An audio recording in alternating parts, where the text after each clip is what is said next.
You may have always wondered how physicists analyze signals, or signals are translated to a spectrum of wavelengths with corresponding amplitudes. For example, while a satellite is receiving a signal from the sun, how would we resolve this to the expected blackbody spectrum? This is where the Fourier series could be used. However, to explain how the Fourier series works, we will be using a simpler example. Let's imagine we have three loudspeakers emitting different frequencies and loudness of sounds. What would you normally do to identify where every specific sound is coming from? Yes, just turn off two and then isolate one. This way you'd be able to identify a specific sound from a specific speaker. This method of manually isolating a signal can also be performed by a mathematical trick called the orthogonality condition. 1 represents when the loudspeaker is on and 0 represents when it's off. Brace yourself, as we will now be delving into the grisly mathematics behind it, but don't be nervous, we will ease you in. In physics, sound is a wave. It can be represented by a wave function with a given loudness or so-called amplitude. The wave function is an oscillating term varying with time and space, but to make things easier, we will only be using this term. So, we can simulate this mathematical on-off process by using the equation above. At first, all the loudspeakers are switched on and emit sounds with different wave functions. When we emit a sound with a specific frequency and wave function, the loudspeakers detect it and compares it to their output wave. Under the voice control, they all could give a response to the detected sound. When the speakers detect the same frequency with the same wave function, it continues to emit a sound. However, when they detect a different frequency and wave function, they are turned off. From this process, we can identify the amplitude of the isolated loudspeaker. We can describe the scenario using maths. When all the loudspeakers are emitting a variety of sounds in unison, the waves can be added up linearly to obtain a resultant sound wave the demonstrator is hearing using superposition. When he is emitting the note that he wants to isolate, it collides with the incoming sounds from the loudspeakers. Mathematically, it is like multiplying the wave function with the resultant one. As the detections need a period of time to process, we integrate the products from negative t over 2 to positive t over 2, where t equals one whole period of a wave. By applying the product sum identities, we can express the term in the following way. We then integrate each term separately to see what we get.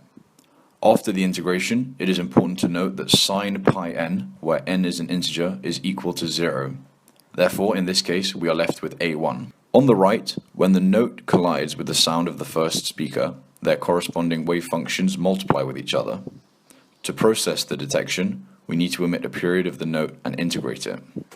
Lastly, as its sound matches with our note in terms of frequency and wave function, it continues to work and we can identify the amplitude. What about the second and third terms? For the second term, what we get is 2 sine pi n. As the result, they are all 0. So mathematically, this is considered off. In our scenario, the note collides with the sound and once again multiply like a product. As before, we need to emit a period of the note and integrate it. Finally, the loudspeaker doesn't match with this note and is therefore turned off. We can only identify A1 when others equal 0. The same holds for the third term. By using the same process, we can find all the coefficients.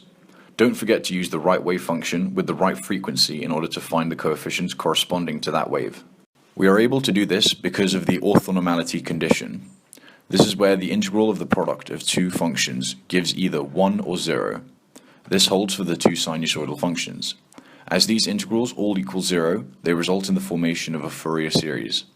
Applying the equations above can help us prove the Fourier series. What follows is the proof of the Fourier series.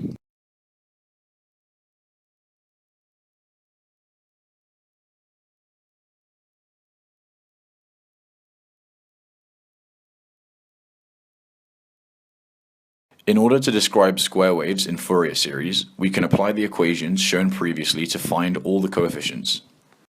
So why does the summation go to infinity? As square waves are a discontinuous function, they have jumps and breaks in them. If we sum the terms of the wave function shown, it will always be continuous and will tend to a certain number. Therefore, it cannot describe a discontinuous function. In order to avoid this, the limit of the summation needs to be infinity. This will provide us with a discontinuous function. Using the Fourier series, we can identify the amplitude of any wave and draw a recipe of frequencies against amplitude needed to form the resultant wave.